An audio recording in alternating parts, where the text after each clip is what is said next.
testing namin yung pwede. Ito yung 16 ounce na Y-cup. Mahihilot yan pag nilagay.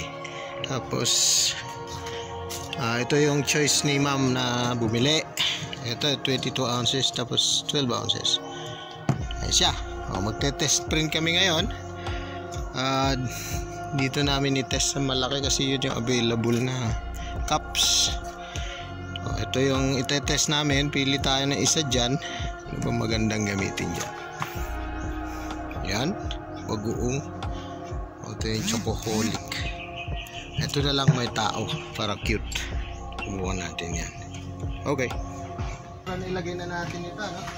Tapos lalagyan din natin ng yung cup na ayan. So, makikita nyo hindi siya nakagitna.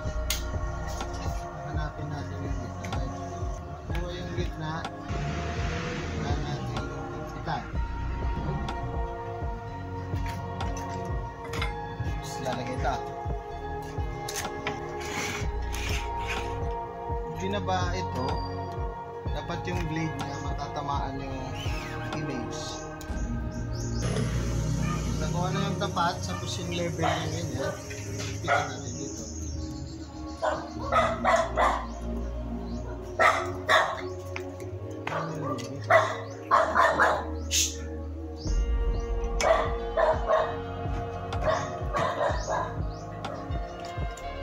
Ayan, sisilipin natin dito sa ilalim. Ayun. Okay, itong cup natin, ito siya na.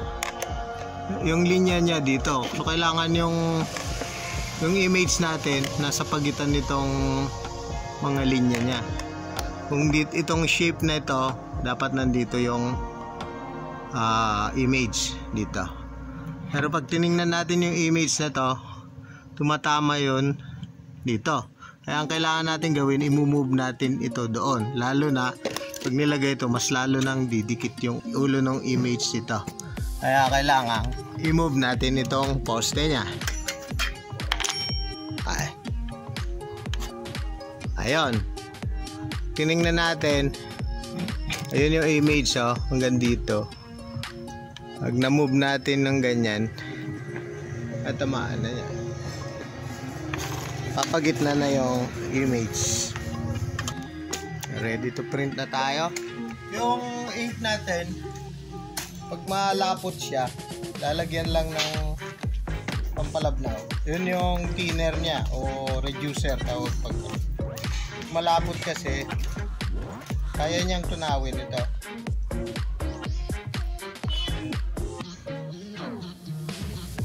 Pero kailangan consistent yung pag niya halo. Bago mag-print, punasan din yung surface ng screen. Yan. Pag magbara po dyan, pwedeng magpunas sa ilalim.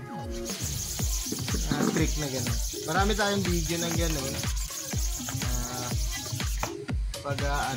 Pag nag-smudge sa ilalim, siyempre pupunasan lang. Ganun lang po yan. Lalagyan natin dito. Okay, so ganyan. Tataas ng ganyan. Tapos, anuhin na niya. Lalagyan ng flat. Lalagyan na yung image. Tinan niya din. Ayan, nalagyan po yan. Pag talagang maramihan na, mas madami yung ilalagay na ink. Ayan, ready?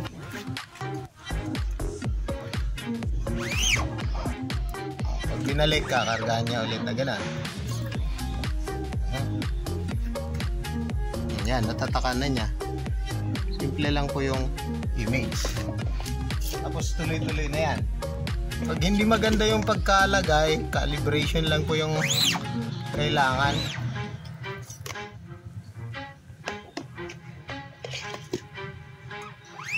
Lalagyan yung image tapos magigets nyo yung tamang diin. Sabagay, hindi naman kailangang sobrang diin. Yan po. Uy, simple. Oh.